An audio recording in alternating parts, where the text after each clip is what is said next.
Okay, today we're doing a deep dive into 1889. It's a really critical and frankly punishing year in the life of E.J. Waggoner. Absolutely. He's the revivalist who, with A.T. Jones, was right at the center of that huge righteousness by faith movement after the Minneapolis conference in '88. Right, so a major figure. A major figure. And 1889, well, we're framing it for you as this year of intense paradox. Paradox. How so? Well, on one side, you've got this incredible public success. I mean, he's seeing the theology he championed, Christ's righteousness, really start to reshape the church. Huge momentum. Okay, that sounds like a victory lap year. You'd think so, right? Mm-hmm. But on the other side, it's happening against this backdrop of just crushing personal tragedy and some really sharp controversy, too. Gotcha. So our focus today is really looking at how these three things weave together. The big revival push, those devastating personal losses, and then this high-stakes fight over religious liberty. Exactly, how they intersected and, shaped what came next for him.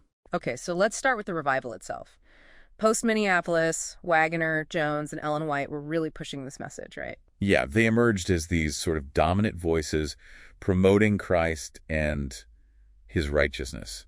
The idea was it should be the all-consuming passion of the church. There's a lot of energy. But then comes the personal cost. Just as he's about to head east for this major preaching tour in May 1889, disaster strikes. Right, the timing is just awful. First, he gets news that his father, J.H. Waggoner, who was quite respected, had died over in Europe. An aneurysm, I believe. That was April 17th. Wow, okay. And then, get this, he starts his trip, and just 3 days in, around May 20th, he receives word from back home in Oakland. Oh, no. His infant son, Ernest Eugene, only 9 months old, had died. Oh, that's just brutal. Losing his father and his baby son almost simultaneously. Exactly. So think about it. He's grieving his father, now he's grieving his child, and he's traveling alone to lead this national revival movement. He must have been operating from a place of, well, intense trauma, even before he really got started with the public meetings. Absolutely. That personal vulnerability, you have to imagine it fueled the intensity of his message somehow. And then he arrives in Williamsport, Pennsylvania. And walks straight into another disaster zone, basically. Pretty much. He gets there just before the Johnstown flood, May 31st. Just infamous. Yeah, that was huge. Huge. Waggoner actually reported on it, saw the aftermath, this massive artificial lake. The dam bursts.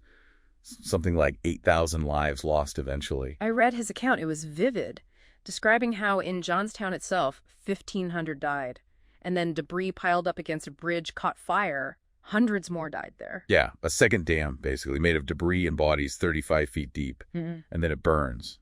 Horrific. Just apocalyptic. And that's the fascinating link, right? That apocalyptic setting, the sheer scale of death and destruction right there. Yeah. It made the people at the camp meetings that followed incredibly receptive. So the flood almost became a backdrop for his message. In a way, yeah. It underscored the urgency, the raw power of his message about the uplifted Christ. The spiritual stakes suddenly felt, well, incredibly high, tangible even. Okay, so immense spiritual focus, immense personal pain. But that wasn't the only fight he was in. There was this whole political dimension, too. Oh, absolutely. He and Jones, as editors of the American Sentinel magazine, were really dug in, fighting against any hint of church-state legislation. Specifically, the Sunday law proposals, right? Yeah, that was the big one, yeah. They saw national Sunday laws as a fundamental threat to religious liberty, and their campaign was, well, relentless. Relentless how? It went grassroots. By October '89, they'd gathered almost 500,000 petition signatures against the proposed laws. That's serious organizing. Wow. And it led to some, let's say, aggressive tactics. They literally followed the main proponent of the Sunday laws, Wilber Crafts, around the country. Called it Camping on Crafts Trail. It got very intense. Led to this incredibly vicious public, verbal sparring match between Jones and Waggoner on one side, and Crafts, who was with the National Reform Association, on the other. What kind of things were said? Crafts pulled no punches, called the Adventists an insignificant set of harebrained, woolly-headed fanatics. Just nasty stuff. Ouch. And Jones. Jones hit back just as hard. Accused Crafts of outright dishonesty, called his organization the Protestant Front for the American Papacy. Really inflammatory language. Goodness. So basically a political mud fight. You could say that. It got so bad they actually faced, internal church review over it. They were cleared of technical slander. But they got some pretty firm counsel from Ellen White and others about, quote, unnecessary sharpness and harshness of expression. Ah, so even allies were saying maybe dial it back a bit. Exactly. And that tension, how do you fight passionately for what you believe is right without crossing that line into counterproductive harshness? That became a huge theme for them going forward. Interesting. Okay, so amidst all this, the revival, the grief, the political battles you mentioned, a fascinating little sidelight. Yeah, it's almost jarring, right? In the middle of everything, summer of '89, Waggoner takes this unexpected break. A break? To do what? Collapse? Not quite. He enrolled in intensive classes to finish a Hebrew course. Hebrew. Like ancient biblical Hebrew. Exactly. Studied under William Rainey Harper, who was a really renowned scholar at the time, did sessions in Philadelphia and then at Chautauqua. Why? With everything else going on? Well, you could speculate, right? Maybe the rigor, the intellectual challenge of classical Hebrew was actually a refuge for him, a place to focus his intense energy away from the grief and the political combat. Pure scholarship is an escape hatch, maybe? That makes a certain kind of sense. Channeling intensity. Yeah. So when you look back at Waggoner's 1889... It's just packed. Theological victory, yes, but overshadowed by profound personal pain.